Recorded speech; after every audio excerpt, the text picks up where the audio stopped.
నిజామాబాద్ జిల్లా బోధన్ డివిజన్లోని ప్రజల సమస్యల పరిష్కారానికి బోధన్ డివిజన్కు సబ్ కలెక్టర్ని నియమించాలని నాయకుడు అశోక్ గౌడ్ డిమాండ్ చేశారు.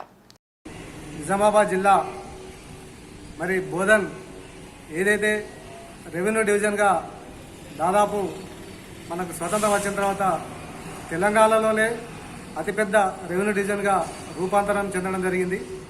మరి బోధన్ డివిజన్ను మరి గతంలో మన బోధన్ డివిజన్కు అనేక మంది కలెక్టర్లుగా బోధనకు రావడం జరిగింది.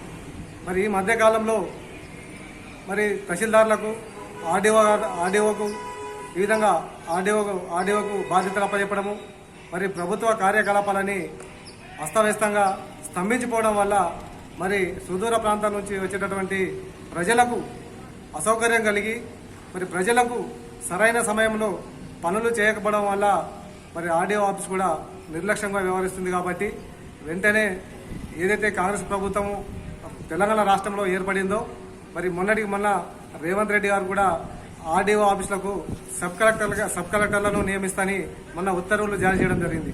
అందులో మన బోధన కూడా ఉంది. కాబట్టి వెంటనే సబ్ కలెక్టర్లను బోధన్ డివిజన్కు నియమించి మరి ఇక్కడ జరిగేటటువంటి పరిపాలనను గాడిలో పెట్టాలని మేము కోరుకుంటున్నాము.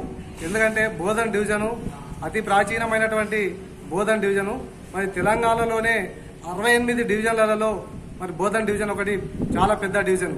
ఈ బోధన్ డివిజన్లో మరి రుద్రూరు, కోటగిరి, పోతంగల్ మండలము, ఇటు చందూర్ మండల్, మరి బోధన్ మండల్, సాలూరా మండల్, కోటగిరి మండల్, రెంజల్ మండల్, నౌపేట్ మండల్, ఈ విధంగా 8-10 మండలాలు బోధన్ డివిజన్ కిందకి వస్తాయి. కాబట్టి మరి ఇక్కడ సబ్ కలెక్టర్ను నియమించినట్టయితే కలెక్టర్ ద్వారా అన్ని ప్రభుత్వ శాఖలు కూడా మరి నిరంతరం పనిచేసి కలెక్టర్ ఆజమాయిషిలో మరి ప్రభుత్వ ఉద్యోగస్తులు కూడా మరి ప్రజలకు సకాలంలో పనులు చేసే ఆస్కారం ఉంటుంది. కాబట్టి ఇక్కడ బోధన్ డివిజన్లో సబ్ కలెక్టర్ను నియమించాలని మేము కోరుకుంటున్నాం.